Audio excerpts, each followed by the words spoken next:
প্রিয় একাদশ শ্রেণীর যারা ছাত্রছাত্রী রয়েছে, তোমাদের বাংলার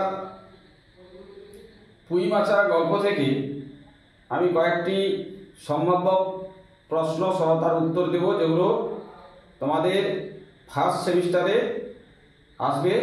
সামনে রয়েছে তোমাদের ফার্স্ট সেমিস্টার, তাই ওই ফার্স্ট সেমিস্টারে পুঁইমাচা গল্প থেকে কি প্রশ্নগুলি পড়বে তার উত্তর সহ আমি তোমাদের সেটা জানাবো।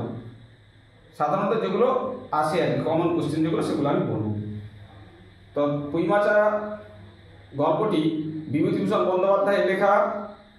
এটি সাধারণত একটি ব্রাহ্মণদের যে গোড়ামি সেটাকে তিনি তুলে ধরেছেন। এখান থেকে সম্ভাব্য কোশ্চেন যেমন পুঁইমাচা গল্পটি কোন পত্রিকার অন্তর্গত, প্রবাসী পত্রিকার অন্তর্গত, কি হয়েছে বসে রইলে যে উক্তিটি কার না সহায়রী, পুঁইমাচা গল্পটি কোন ঋতুর, এটি শীতকালে বা শীত ঋতুতে এটি হয়েছিল। গল্পটি খেন্তির আসলে বয়স কত ছিল? বয়স ছিল তার 15 বছর। খেন্তি পুঁই পাতায় করে কি এনেছিল?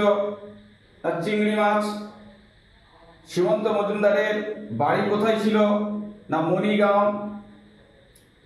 সেসব দিন কি আর আছে ভাইয়া? উক্তিটি কার? উক্তিটি হচ্ছে কালীময় ঠাকুর। খেন্তি শীতের জামা সহায়রী কত টাকায় কিনেছিল?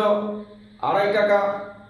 বরজপোতার বন থেকে সহায়রী কি এনেছিল? না মেটে আলু। মেটে আলুর ওজন কত ছিল? 15 থেকে 16 সের। অন্নপূর্ণা কোন দিন পিঠে বানিয়েছিল? পৌষ সংক্রান্তির দিন। কোন মাসে খেন্তির বিয়ে হয়েছিল? বৈশাখ মাসে। খেন্তি কয়টা পিঠে খেয়েছিল? না 18 থেকে 19টা। সহায়রীর কয় মেয়ে? তাদের নাম কি? সহায়রীর 3টি মেয়ে, খেন্তি, পুটি আর রাধি।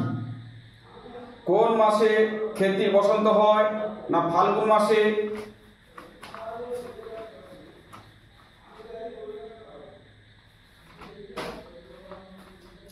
খেন্তি কোন রোগে মারা গিয়েছিল? না বসন্ত রোগে। শুকনো পাতায় খসখস করিতে করিতে ঘন ঝোপের মধ্যে ছুটিয়া পলাইল জন্তুটি কে ছিল? শেয়াল। খেন্তি কিরকম স্বভাবের মেয়ে? না ভোজন পটু। খেন্তি কোন পিঠে খেতে ভালোবাসত? পাটিসাপটা। এই কোশ্চেনগুলো সাধারণত তোমাদের একাদশ শ্রেণীর যারা ছাত্রছাত্রী রয়েছে তারা পুঁইমাচা থেকে এই সম্ভাব্য কোশ্চেনগুলো তোমরা পেতে পারো। তার উত্তরগুলো আমি দিলাম। তো তোমরা এর পরের প্রশ্ন পাওয়ার জন্য চ্যানেলটাকে সাবস্ক্রাইব করে ফলো দিয়ে তোমরা পাশে থাকবে।